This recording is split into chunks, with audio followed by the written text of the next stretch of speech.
we're starting. It's always how we're starting. We do check-ins. Section 1, check-ins. Check-in. Sam, you're a little quieter. Check-in/banter. Yeah, Sam, you need to take the volume up. Really? Sam, I need you to sit. You can control the volume on your end. Oh. Yeah, I don't What? know. My I don't volume's think so. fine. My shit's fine. This is your problem. Hey, Sam, can you quit moving away from the microphone? You need to keep your head very What a steady. little I look biatch. straight. Don't- Breathe through your don't Make nose. eye contact with me. Don't you tell me what to do, you little devil. This is Top Line.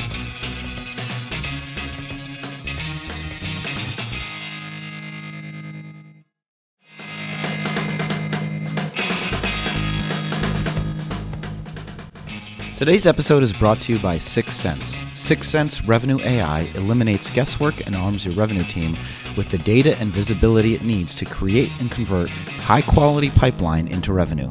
Traditional revenue technologies can't detect anonymous B2B buying activity. This creates a dark funnel that leads to mistimed engagement or missing out on opportunities altogether.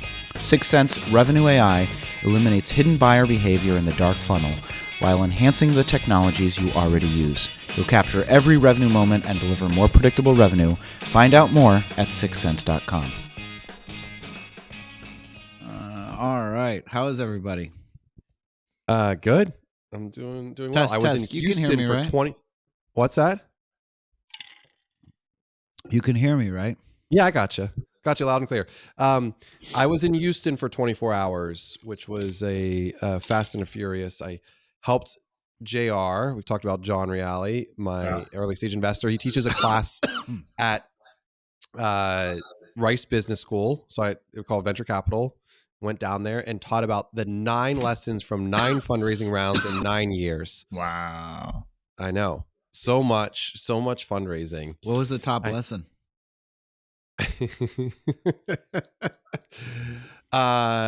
Bootstrap companies. Bootstrap your company. Don't take Don't do venture. this. I'm just kidding. I'm kidding. My top lesson, I think that the working backwards framework was the thing that I thought about for each round, which is just like, look, what do you want to achieve and optimize for in this round? You're going to lose something, but the story that you tell, not like, oh, I need this valuation by X date, but like the story of what you're going to tell is just so lost on entrepreneurs. And I got this really great piece of advice one time too. Whenever putting together a deck, don't worry about the content. Worry about the titles of the slides. Make sure they tell the narrative. Like, competitive slide doesn't make any sense, but what does the landscape look like today? It's the same flavors of X. Where are we headed? What direction? So that each slide flows into another.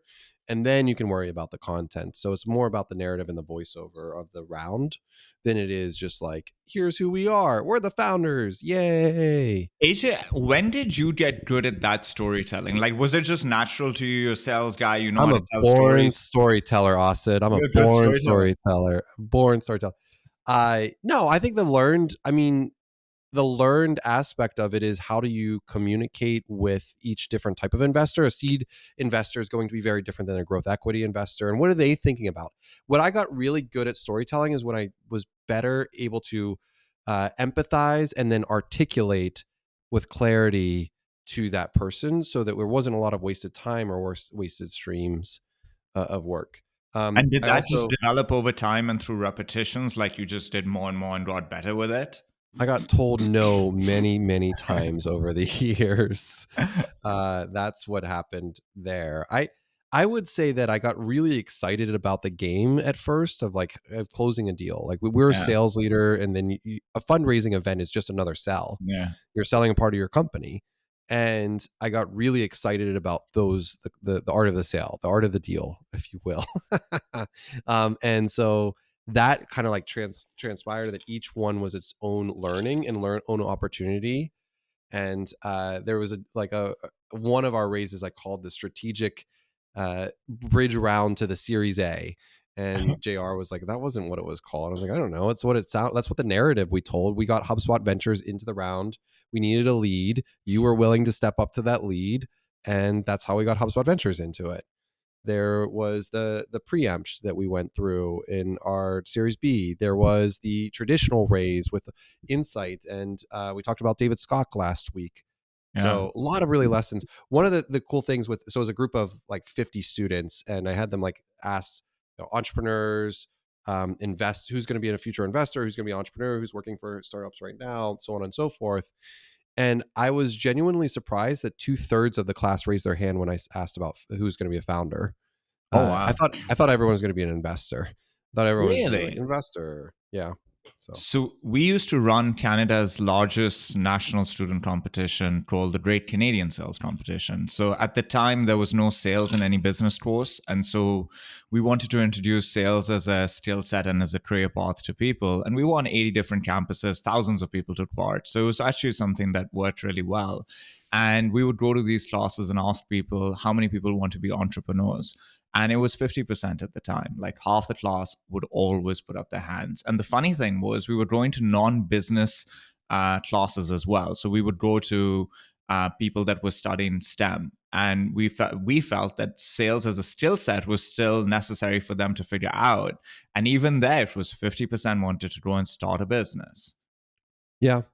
I think we're sitting here talking about entrepreneurship and go to market. We're all going to be slanted to one side. If you're in a venture capital world at Rice Business School, their whole so it was a 3-hour class. I guest lectured the last hour and a half. The first hour and a half was on diligence from a deal back in 2002. Basically, the deal was like the first time that diligence had been set as a framework. And so it was a really deep dive. And I think since we talk about community in classes, you guys ever sat through a class where you've lived through it so much and like what the person's talking to you, like kind of have like, I don't know if it's an effect where it's like, oh my God, I'm having a Twilight Zone of what I've lived through. Okay. This was that for me for sure, where talking about going through the diligence, but it also was like empowering because I was leaning in. I'm like, oh my God, anytime I've had classwork, an undergrad, and that's my last real classwork that I've ever had, it's always been theoretical and modeling, and I never truly understood, like accounting. I just didn't understand it. And I would love to maybe just for a moment in time go back and like think about those things in the lens of I've already lived them and the experiences that I've had, because in a weird way, it makes it much more interesting to learn. I don't know. I was such a bad student. I had such bad grades that I just have PTSD from being a student. I never want to go back. I wasn't a great student either. Sam, I bet you Sam was I was pretty straight A's. Not straight A's, but I was a good student. I mean, yeah.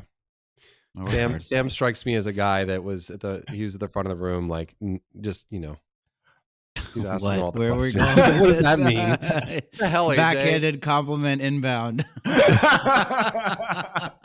Look, I've taken the brunt of shit on the last several shows, and I am here to dish it out on the other side. You've taken proportional shit. Everybody gets with a vengeance. The amount of shit they deserve. Why don't we officially start? All right. Who are we? What do we got? People know who we are. We're listening to Top Line. You're listening to Top Line. We're also listening to Top Line. I'm Sam. We got Asad and AJ here, CEOs of Pavilion, Sales Talent Agency, and QuotaPath, respectively. And we were going to have guests today, and we sent them the docket. And the reason I'm being a little bit cheeky here is because I'm almost certain they don't listen to this podcast anyway. But they said they weren't prepared to talk about these. And if this isn't quantum physics, we will not. But it was too much for them. They bowed out respectfully. They were sure to do it respectfully, but they did bow out. All right. Anyway, what do we Asad, kick us off. Okay, we're going to go through this really difficult docket. So we've been in this downturn for about a year and a half. And the central banks across most markets, especially in North America, have been increasing interest rates to cool the economy down and tame inflation. And when you think about their achievements, they've definitely gotten inflation under control. To do that, there is an impact that they have to have on the labor market, which is most people think that the impact of high interest rates on the labor market is purely on unemployment rate. But it's actually, there's a two-order effect. The first thing that has to happen is wage inflation has to slow down. And that's the main thing. And the second one is that at some point unemployment will pick up. And if they're too aggressive, it'll pick up very quickly and put us in a recession. So far, we've not had much of an effect on unemployment, whereas wage inflation was controlled. Unemployment stayed relatively low and relatively steady for the longest time, but it finally has ticked up. So in April of this year, it was at 3.4%. In October, it's 3.9%. And so unemployment is growing up in the overall economy. And then we thought, let's look inside tech and see what's happening in the labor market. So I spent some time last night pulling up some data. And so right now, for context, there have been about 450,000 people laid off in tech globally between 2022 and 2023. Right now, there are 518,698 open tech jobs in just the US alone. And we're looking back earlier this year in January, there were about 1 million open jobs. So the number of open jobs has gone down, but this number is still higher than the total amount of layoffs in tech globally over the last 2 years put together. When you look inside sales, we've got about 54,000 open jobs right now in the US. And towards the end of last year, I pulled the number in December and it was about 104,000. And so what we are seeing is that demand has gone down quite significantly. But to understand really what's happening in the labor market, there are a couple of other data points that we have to look at. One of the things we have to look at is how many people have taken new jobs over the last 12 months. And that data is actually quite interesting. So in tech in the US, 998,000 people have taken new jobs in the last 12 months. And that is against a total market of about 8.4 million people. So it's just a very confusing market. There have been lots of layoffs, but there's still more open jobs than layoffs have happened. A lot of people have found new jobs, but you still hear of a lot of people struggling to find jobs, that they have been unemployed for quite some time. And they see these open jobs, but they're not getting it. And it's happening even in sales. And so it makes one wonder the following, which is that the labor market has slowed down for sure, but there's still open jobs out there. Companies that are hiring with the economy and high interest rates in mind and with AI in mind. So is it that now the people that they're looking to hire are just totally different to the people that they were looking to hire previously? Like, Sam, if you decide to hire in 2024, what changes are you going to make to that scorecard for a position that you've hired for before? Well, I think first of all, the bar is certainly higher. So I am less. I'll speak for myself. Well, of course I'm speaking for myself. That wouldn't make sense. Who else would I be speaking for? That's the best person to speak for. The bar was lower over 2021 and 22 in what ways? First of all, less. I still am open to a lack of direct experience, but my bar for experience has increased. I'm less flexible on career transitions from totally unrelated jobs into jobs that I need actioning today. That's thing number one. Thing number two, I've moved away from being willing to hire people that are not passionate or interested in our mission. So again, that was a point of view that had been in some ways foisted upon me by people that I work with, that's saying it's really not that big a deal if they're not passionate about what we do, because they're passionate about being good at what they do. My matrix is you have to be interested in what we do, you have to be interested in what you do, and you have to want to be great at what you do. And those are sort of like the three things in combination and in sequence that are most important, which again, all of that means is that my aperture has tightened in terms of the quality of people that I'm willing to work with. And then the final piece of it, I would say, but this might just be specific to me and the size of our company, but everybody has to be effectively hands-on keyboard, so to speak. We are not in a place, and the emphasis on efficiency is such that I don't really have a job for somebody that only sits in meetings and doesn't create actual work product. And I don't really, even at the executive level, the executives at Pavilion are required, and they do. They create actual work product. They create actual output. They have direct impact on the business. And again, that's because At this point, we're just 35 people. We're not a very big company, so I don't think that that's realistic for like a large public company or anything like that. But I think that the layers of middle management, the excess Mm. elites, as some people might have called them, or the performative elites. Like I don't have head of strategy role. I don't have a job that doesn't directly contribute to the performance of the organization. And then again, finally, I would say on the margin, to be completely honest, the I'm more interested in hiring middle to late career people that are capable of leveraging automation and offshore support than I am of training and enabling uh, early career performers that require just much more enablement and much Mhm. more hands-on coaching and leadership, because we're fully remote, and I'm worried that we don't have the capacity to really develop them in the right way. That doesn't mean I'm totally opposed to it, but it just means I'd rather hire people that are a little bit more where their expectation is that they're going to be leveraging offshore resources and AI and some level of automation to get their job done, as opposed to building up a team of 15 people. That's Sam. an interesting insight, and I'm curious though, because like late, middle to late stage, I would think that there might be a counterintuitive to change, meaning that they're like not as open to that level of automation that exists. But what I'm hearing you say is like they probably have an expertise that the automation enhances what they're doing day to day. Is that correct? Did I follow that logic correctly, Sam? Partially. The other thing I would say, and I wrote about this on LinkedIn this week, and we've talked about it, I think, offline. I don't know that we've directly talked about it. Maybe we've talked about it on the show.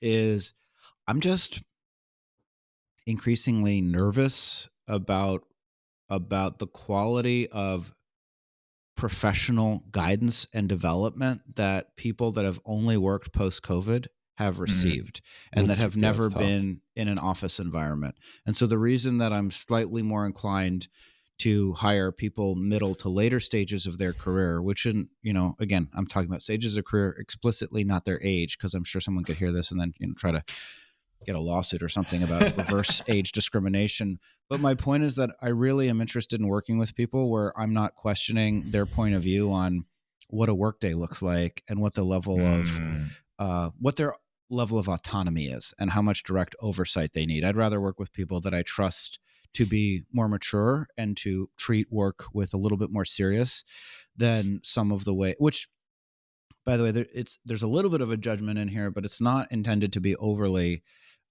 judgmental. It's not that people that value work-life balance or they value their hobbies or their other outside of work activities more are bad people. It's just that I want to work with people where work's pretty important to them and where they're interested in getting their hands dirty and doing that work. Now, again, I don't have it just, for me, the training about what work is kind of is emerging to be an important characteristic.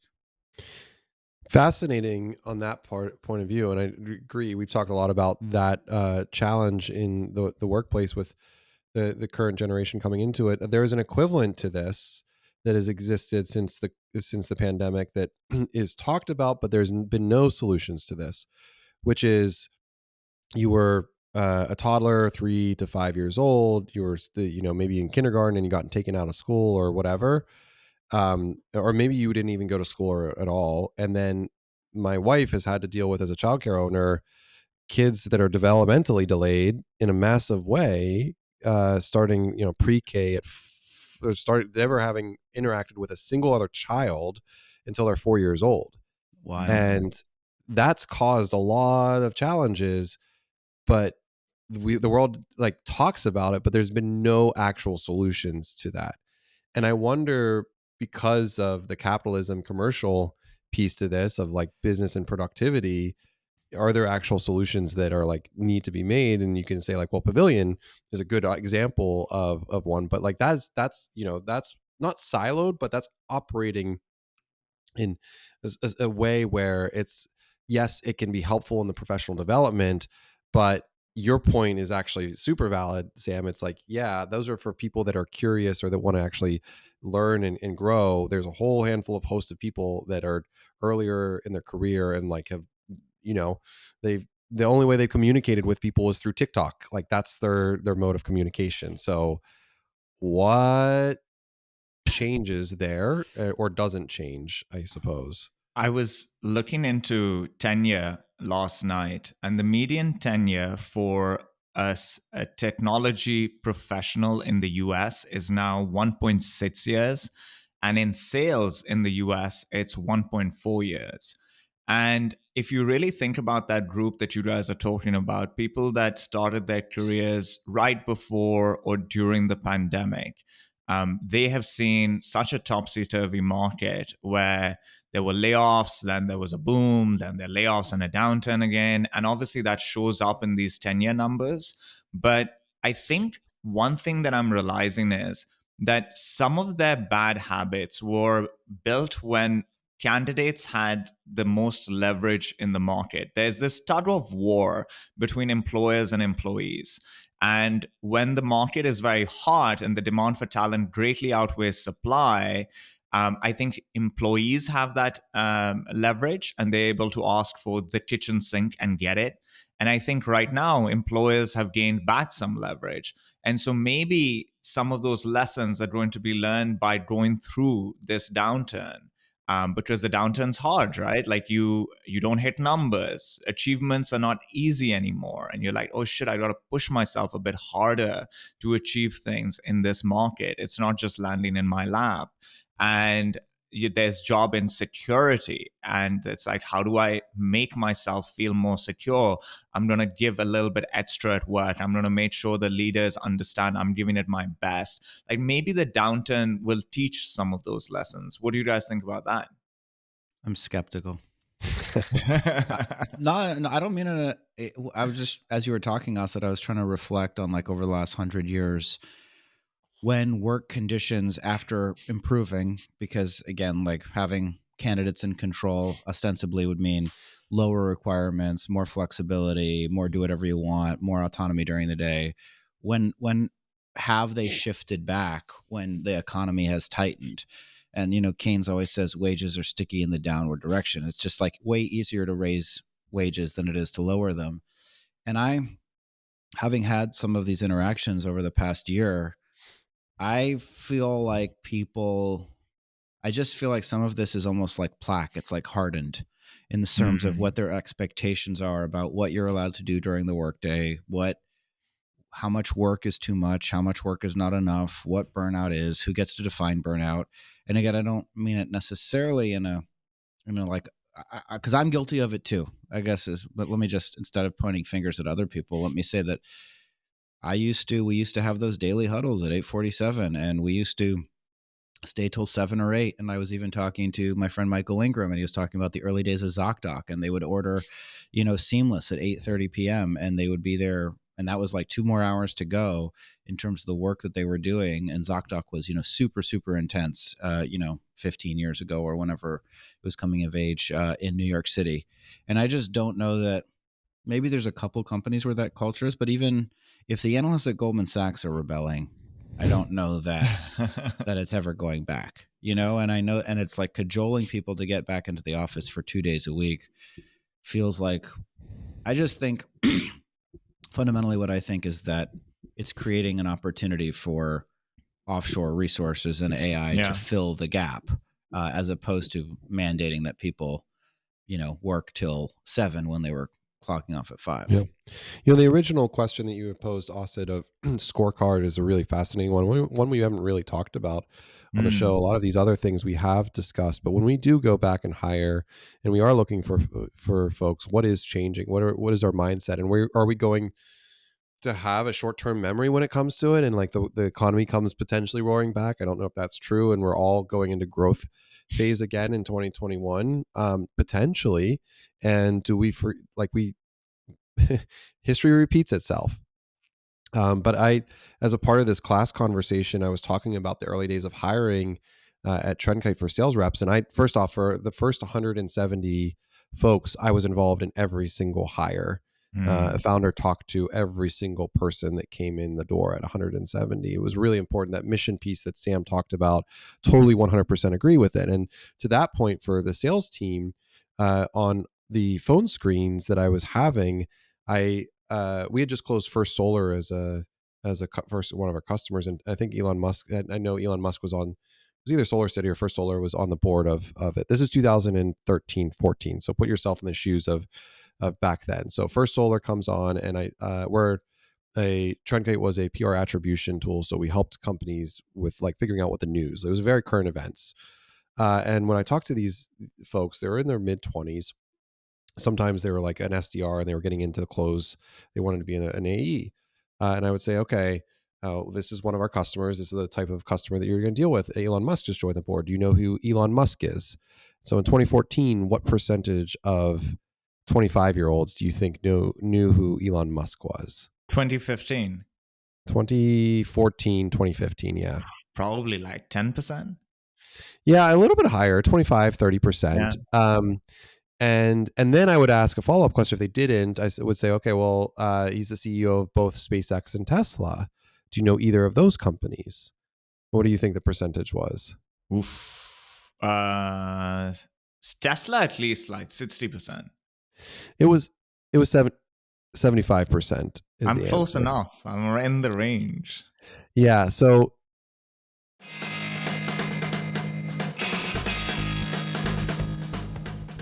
Are you a CEO or founder looking to get ahead in 2024? Then join me, Sam Jacobs, and over 100 high-growth CEOs and founders for Pavilion's 2024 CEO Summit. We're gathering at the elite Phoenician Resort in Scottsdale, Arizona, to share revolutionary insights and strategies on how to navigate the current economic climate with confidence and certainty.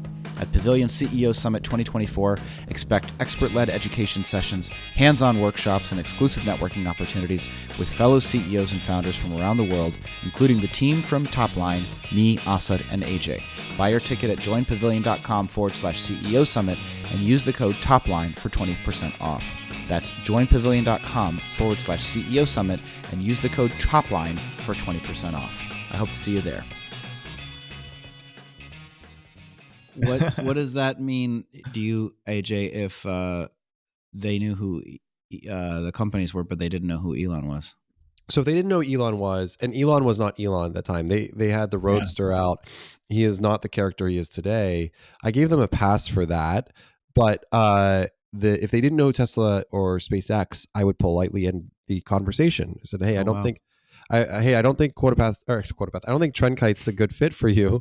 We're a modern company, modern software company that our goal is to help our customers with news coverage and understanding what the news means, like understanding the world about them or world around them, and act accordingly. That was our tagline. And so I just don't think this is going to be a good fit." And I would hang up.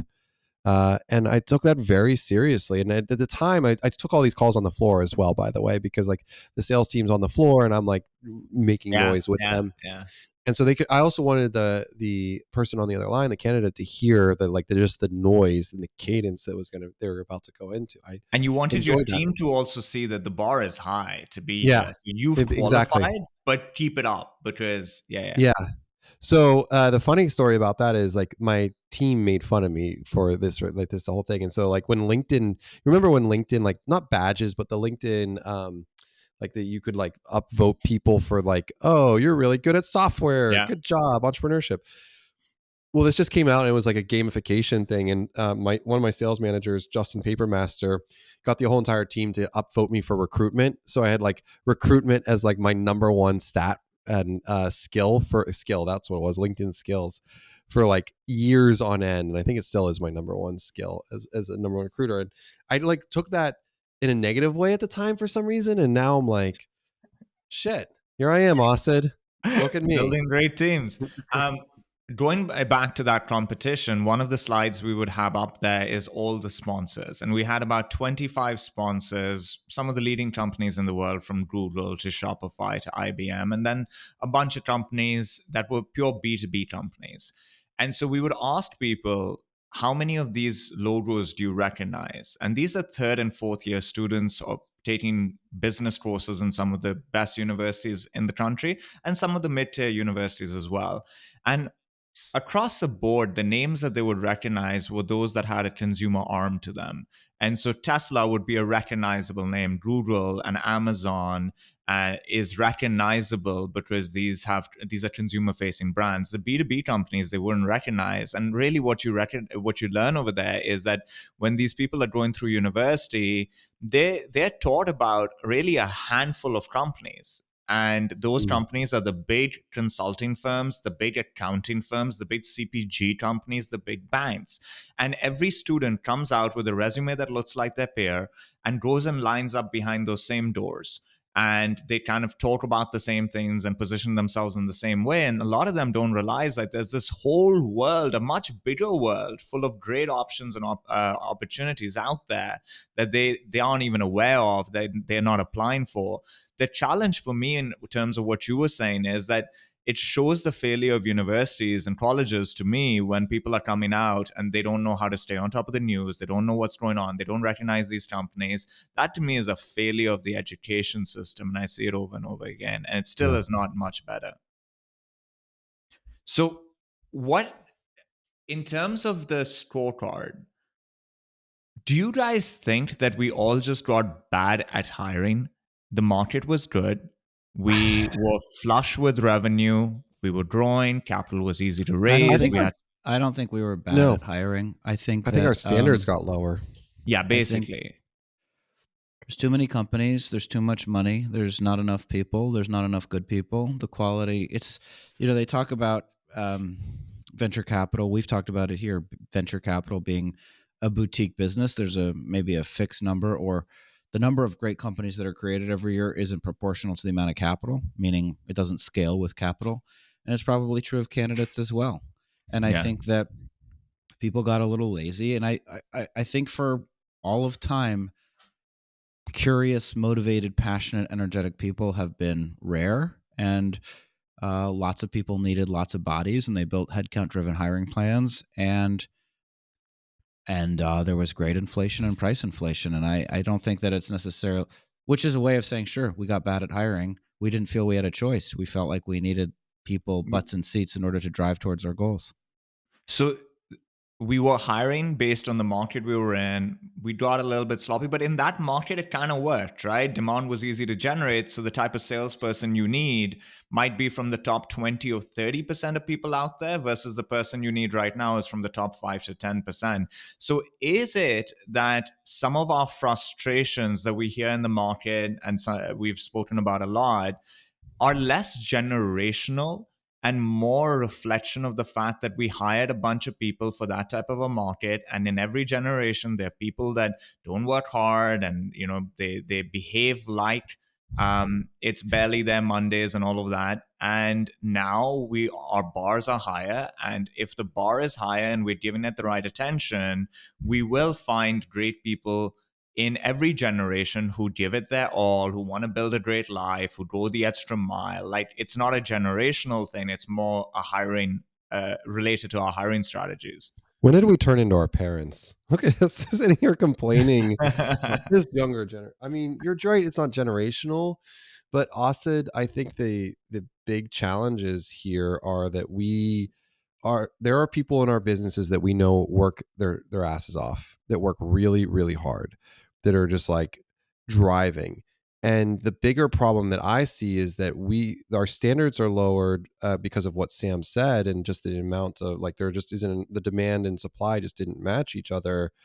And so therefore we had to potentially cut corners. And therefore the people that are working their ass off, including us as CEOs, are getting the brunt of that. And like, we are thinking about that frequently. I mean, Sam talked about, I hire people that are in front of their keyboards. Sam, why do you think like that right now? Why is that your current thought process? Well, part of it's because I've hired people that weren't like that. Right, exactly. And how much frustration or like mental angst did that cause you over time? Infinite amounts. Exactly. And how much has that helped or not helped your mental health over the last 6 to 7 months?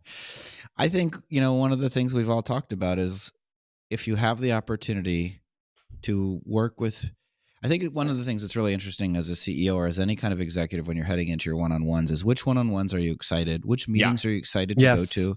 And which meetings are you not excited to go to? And is it even now? Life is still life and work is still work, and they call it work for a reason. So you're going to have to do some stuff that you don't like doing. But is it possible? Is it possible using all of the tools at our disposal to build a company full of only people that you'd be excited to have a one-on-one with? And I think that's an probably the answer is no, but it certainly seems aspirational. Mm. And it feels like Mhm. maybe there's an opportunity to outsource. Certainly as a CEO, if there's areas of the business that you're definitionally uninterested in and that you're glossing over in a one-on-one or not really listening, then maybe there's an opportunity either give that to somebody else that you do like working with and have that roll up to them, or find a way to outsource that function potentially as a means of keeping that energy that is within the organization as tight and as powerful as possible so that it's not diffused across people that aren't bought in. One of the things that I think has been a conversation within Pavilion the company and Pavilion the community is one of our values is diversity makes us better, and I truly do believe that. I believe that people with diverse backgrounds, not just race or gender or how people Yeah, identify, experiences. whether they went to college, where they grew up. Asad is diverse because not just because of, he has a direct sales background. He helped put holes in lawns. He's from Yeah, Pakistan. I did. So he literally has a diverse perspective He that doesn't isn't, understand Fahrenheit. he doesn't, and he's very deeply confused by it. but my point is I remember I was at the First Round Capital CEO conference many years ago. I was not a CEO, but my CEO was the CEO, and he invited me. And I think Max Levkin, the PayPal and the big entrepreneur, said he didn't believe in diversity. And I remember having a I bet that conversation. meeting wasn't recorded. Wait, you're exactly right. He said, I don't want.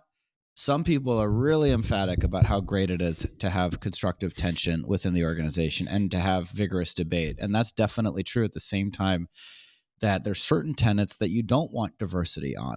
And one of the things that I've struggled with is I don't want there to be wide diversity on what hard work means, Yeah. because I'm happy to debate other perspectives where diversity is really powerful.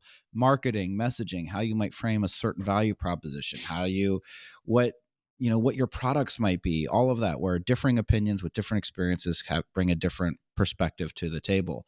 But there's certain things that I don't want to have a lot of diversity on. And I remember debating this with somebody that I used to work with, where they would say, I don't believe very much in our mission, but I don't think that's a problem.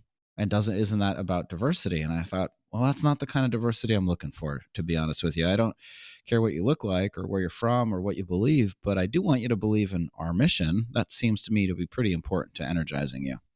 Yeah, the whole point is diversity of opinions to move this thing in the right direction to create more momentum, right? Like the idea is a diverse group of people will be able to look at things from different angles, see an opening, or mitigate risk in a way that a non-diverse group wouldn't. But you can't be questioning, like you need to like what you're doing and still all feel that you're moving it up and to the right. Like that, the other perspective doesn't make sense. This kind of ties into something that we touched on a couple of weeks ago. So I was looking at this data around employee engagement, as well as how many people feel that they're connected to a company's mission and purpose. And I wanted to see if this whole push to bring people back into the office because of productivity is actually not a productivity issue. And so, if you think about productivity in the economy has been growing consistently. It has not gone down. And if you think back to when we went And remote, is that measured as like GDP per capita? yeah, like the actual productivity as a measure. If you go back to the start of the pandemic where people went remote for the first time, you would hear people are so productive. We'd be surprised by how productive people are. And then right now, you talk to people in big companies and small companies and everything in between, and they're like, I need to be back in the office because people are not productive anymore. And so it got me thinking that what has changed between then and now is the state of the economy. And one of the things that's also dropped during that period is employee engagement has been on a downward spiral consistently. Right now, only 32% of employees say that they're actively engaged at work. And when you ask them how many people feel that they strongly connect to a company's mission and purpose, on the low end are people that are exclusively remote, 28% feel connected. On the high end, people that are hybrid, 35% feel connected. Yes, there's a delta between remote and hybrid, but 35, which is the top end, is still a very low number. It means of every 10 employees in your company, only 3.5 are like, I like what this company does. I think we've got a good mission. Let's move it forward. And so, is the problem that we're trying to solve by going back into offices actually not a productivity issue, but we need to get people, we need to make sure we're hiring people that feel Engagement. more connected to our companies Yeah. and are more engaged at work? Yeah, I mean, this is a very challenging problem, and the diversity piece that Sam brought in, I would also add to that. Like, I agree with what you both said in terms of diverse backgrounds, but you need to make the time and space where people that have diverse backgrounds, again, regardless of gender, race, but experiences, of just feel comfortable and trust that they can like bring that new thought, that new value prop, that new whatever to the table. And so, like, a big part of this is just making time and space for having those. Uh, Healthy conflicts and being okay with the entire group being okay with those, and making sure we don't shoot them down, which I think is a lot of the problem when you have a Zoom conversation and there's 10, 12, 15 people in the Zoom conversation. How many like are board meetings? You guys have both been in board meetings where there's 12, 13, 14 people in it. I mean, smaller groups are better for that collaborative thought. So that's a part of it, is just like in person versus not. I look to even right after my session with the Rice Business School, I spent 2 hours just having like a really great strategic conversation from 10 p.m. at night to almost 1 a.m. with JR on Monday into Tuesday early morning. And it was really good. But it was, we were both in person. We were both like talking to each other there. I think what you said was really the right insight, Asid. How much of this is tied to economy and productivity? And I don't know of any founders or business owners outside of the ones that started as remote first that really bought into that. And they were all very like, they were all doing what we were talking about now. It's like, well, and everyone was quick to say, but the data shows, the data shows, the data shows. It's like, well, it's a lagging indicator. Lots of things we're seeing with right now are lagging indicators. We're not going to put the toothpaste back in the tube, though. Like, you're just not going to do it. So we could talk, we can be the thought leaders and say like we're doing it, but none of our companies are in office first. And I think I'm the only one. Maybe I'm wrong. Am I the only one that has the hybrid situation No, I of have all three of us? two offices, one in You have two Vancouver, one in Toronto. Yeah. I think the counter argument to one I have two thoughts. One of them is I went to a leadership seminar with John Mark Shaw I last heard you were Saturday. very inspiring. Oh, thank you. And I saw Did Josh. Sam say that? Sam say he was very inspired? No, Or no, someone I else heard told you people. I that? got messages on Saturday. Sam's on stage. He's doing really well. Oh, well, that's really nice. Well, one of the things we learned about is neural pathways and how your brain gets wired, and certain habits are almost like grooves in your brain. And my point is that I truly believe that the human race is less able to focus today than it was 5 years ago. And I think that's true across the board. I find myself less able to focus. I find myself clicking through my phone, doom scrolling more than I ever have in the past, and that it takes a lot of intentional effort to pull myself away. So that's one observation. So Even more than the 2020 election cycle? yeah, I just feel like I'm in this, like it's a groove. It's like literally the way that my brain functions. It is more programmed for numbness and for nothingness than it is for deep work and deep thought.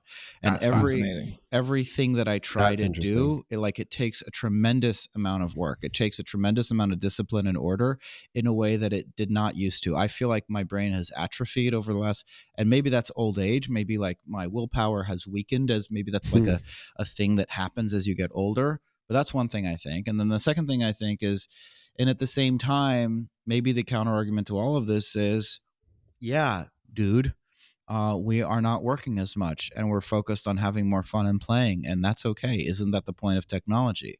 Is the point of technology that we're supposed to just do more and more and more and more? Or is the point of technology that it creates space for play and for thinking stupid thoughts and for looking at videos? I like creating things, and the biggest challenge for me has been that the lack of my attention span has impacted my ability to create. And I've been in a little bit more of a groove recently, but I may even take medication, just to really, which I've always been against ADHD medication just on the surface, of course, never having talked to a doctor and being so really a harmful opinion, to be honest with you, because I haven't really studied the matter and I know it benefits so many people. But I really have felt like maybe we do need something to like keep us focused. And so my point is long winded. I think that's part of what we're feeling. And I think part of putting people back in the office, which would be, I bet it would be physically painful for a lot of people. And I don't mean physically painful like to sit in the chair. I mean that they would feel withdrawal from the way that their brain is currently buzzing, where, yeah, they're not very focused on work. They're watching TikTok during the day. They're doing other stuff. And the idea of sitting in office and having other people watch their lack of productivity makes them sick to their stomach. Yeah, probably. I bet it would. Yeah. And that came, we did have this happen when tech companies moved from cubicles to open offices. You had a almost a similar type of revolt, Sam. I think the privacy aspect of it, of people doing exactly what you're saying, but there was like a kind of a withdrawal feeling. And the introvert versus extrovert was really what was like being discussed, and the distraction of someone always walking up to your desk, that was being discussed. We actually just went through this already. And now at the end of the day, I think open offices persisted. So they that was something that was there to stay. And that was because we as leaders got to decide whether that was the case or not. And now that's like enough of the workforce has changed that. I don't know. I think what you're saying is valid and true. But I don't know if that's a good thing, where it's like there's people out there that are withdrawn, but if we brought them back, there's an uncomfortability, and actually they kind of get like reprogram their brain in the right ways. I'm saying I think that's possible. My point is, I think it would feel like withdrawal. They wouldn't acknowledge it, that they were going into rehab, that I'd be going into rehab. If I couldn't play chess.com at random moments during the day, but it would probably make me a more productive CEO. So it's that you bring up one of the more fascinating, because if I think about this with my first job out of school, and it's like I just was looking forward to like even using the restroom, like going to the bathroom, and playing Angry Birds at that time, because that's what we had. That was so much fun. Yeah, but right, exactly. But now we have so many other ways to get distraction. For me, it's Reddit in the same way, and like reading stories about like relationships that blow up or whatever the case may be, because I'm just like doing exactly what you're saying in the doom scrolling thing, because that's what the endorphin, like those are where I get my endorphins. I almost can't. Anyway, we got to do shout outs and wins of the week, because I got to run to another podcast recording at the top of the hour. You didn't invite us? I'm cheating on you guys. What is this? We're not invited. Asad, shout outs, wins of the week. Wins of the week and shout outs. My shout out goes to Fred Mather. I've been working with Fred he's just one of the coolest people I've ever met. So cool. I'm a big fan. And Fred, for those who don't know, runs the On the Bench program for Pavilion. And it's a labor of love from his side, but he cares so much. And so we're working together to create a session for an upcoming session. And the amount of thought he puts into making sure that it's structured the right way and it gets the point across and people come away with true insights and learnings, which is the big one, right? Like you can talk at people, but if they don't go and implement the learning, it won't assist them in their job search. And there are some legitimate adjustments people have to make to be able to find a great job in this market. Just because you had a great career does not mean you'll find a great job unless you make adjustments. And I just get inspired by the amount of passion he has for what he's doing in that program. and I'm very excited to go back in and work with him a bit more.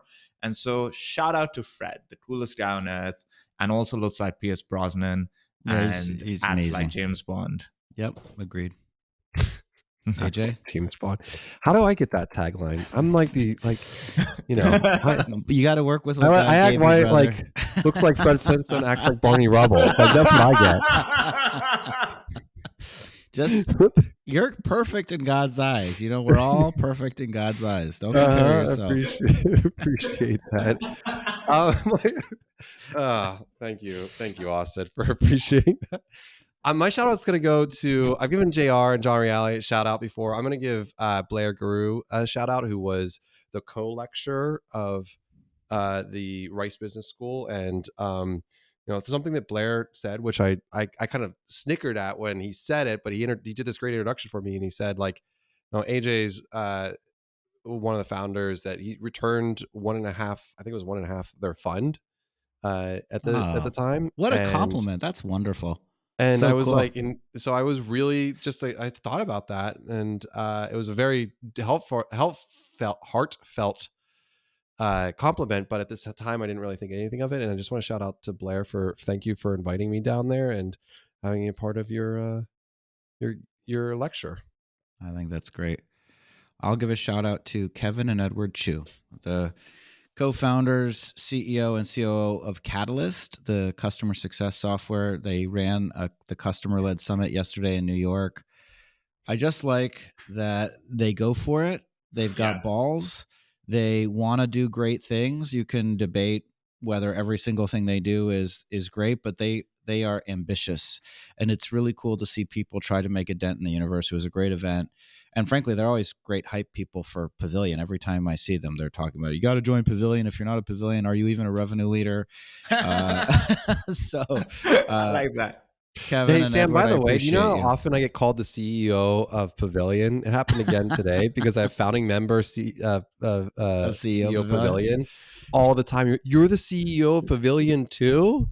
Yeah. So when you created the CEO Pavilion, we all put it on our LinkedIn, right? Yeah. And that day when I made the update, the amount of people that reached out, they're like, CEO of Pavilion made sense as a next step for you. Congratulations. Pavilion is in good hands with you. And I'm like, have you fucking lost it? Like, Austin, any fucking time you want, bro. Amount of people. Just keep me on the payroll. Just keep me on the payroll.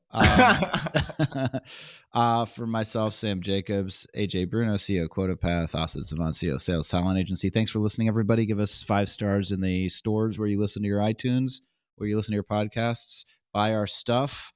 And listen to us on Thursday for Top Line Hotline. And now a word from our sponsors.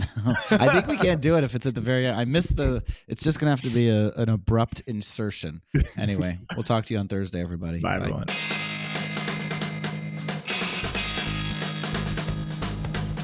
Thank you for listening to this episode of Top Line. To learn more about the trends, news, and developments impacting the world of B2B SaaS, head to joinpavilion.com, where more than 10,000 of the world's top go-to market leaders go to achieve and unlock their full professional potential.